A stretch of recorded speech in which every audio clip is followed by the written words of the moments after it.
13 नवंबर को प्रदेश की 7 सीटों पर उपचुनाव होने वाला है और ऐसे में सभी दल जीत की कोशिश में लगे हैं। जिन 7 सीटों पर उपचुनाव होगा उनमें से एक है 84 विधानसभा सीट, जिस पर पिछले 2 विधानसभा चुनाव से भारत आदिवासी पार्टी का कब्जा रहा है और ऐसे में बीएपी को ये यकीन है कि उपचुनाव में उसकी ही जीत होगी, जबकि कांग्रेस और बीजेपी अपनी जीत मानकर चल रहे हैं।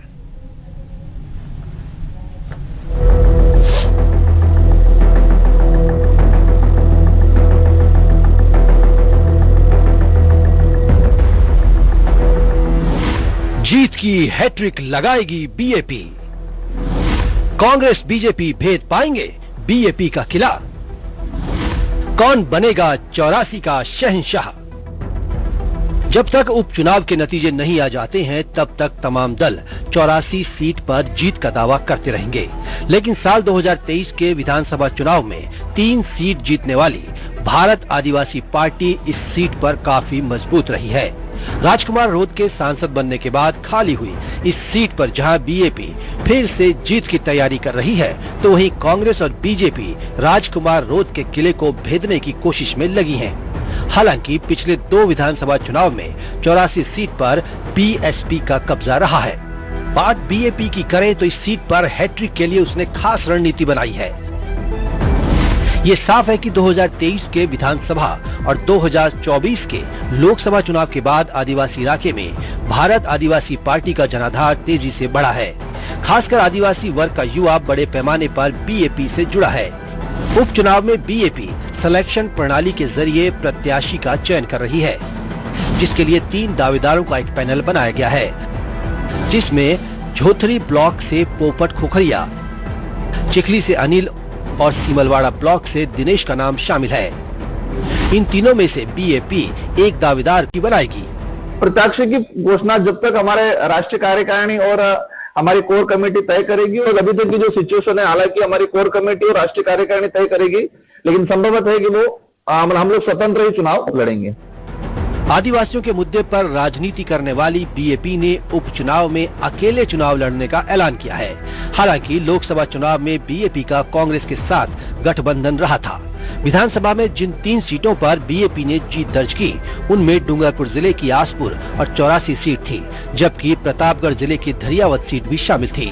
राजकुमार रोध के लोकसभा चुनाव जीतने के बाद 84 विधानसभा सीट खाली हुई थी, जिस पर 13 नवम्बर को उपचुनाव होगा। 84 में विधानसभा चुनाव की चौसर बीत चुकी है। तीनों ही दल विधानसभा क्षेत्र में सक्रिय हो गए हैं और बहुत ही जल्द अपने अपने प्रत्याशियों की घोषणा भी करने वाले हैं। बात सत्ताधारी पार्टी बीजेपी की करे तो उसने भी जीत के लिए रणनीति बनाई है। 84 सीट पर खोए जनाधार को वापस पाने की कोशिश की जा रही है। ऐसे में राह उतनी आसान नहीं है। हालांकि बीजेपी पूरी ताकत लगाने के मूड में है, जिसके लिए मुख्यमंत्री समेत बीजेपी के दिग्गज नेता विधानसभा क्षेत्र के कार्यकर्ताओं के साथ जीत पर मंथन कर चुके हैं। संगठन भी मुस्तैदी के साथ लगा हुआ है।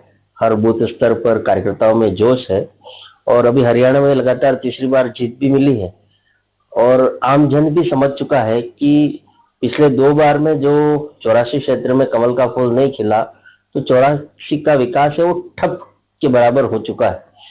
इसलिए जनता ने मानस बनाए हैं कि भारतीय जनता पार्टी के कमल के फूल को इस बार 84 से जिता के भेजें और 84 का जो रुका हुआ विकास है वो आगे बढ़ पाए।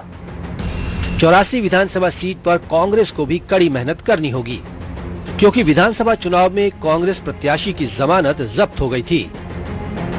लोकसभा चुनाव में भी कांग्रेस ने बीएपी को समर्थन दे दिया था, जिसके चलते 84 में कांग्रेस का वोट बैंक और टूट गया है।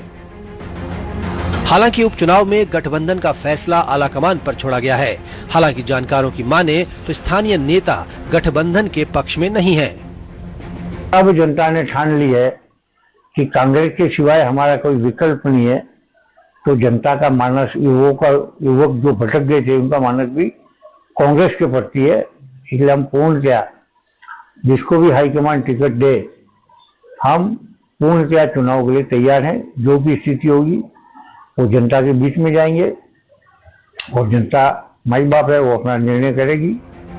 उपचुनाव की घोषणा के बाद डूंगरपुर जिले में तीनों ही दल सक्रिय हो गए हैं। उपचुनाव में जीत की रणनीति बनाई जा रही है। पिछले चुनावों को देखें तो पलड़ा फिलहाल बीएपी का ही भारी लग रहा है। फिलहाल तीनों दल अपनी अपनी जीत का दावा कर रहे हैं, लेकिन जनता जीत का ताज किसे पहनाएगी ये तो आने वाला वक्त ही बताएगा। जयेश पवार, न्यूज़ 18 राजस्थान, डूंगरपुर। बाड़मेर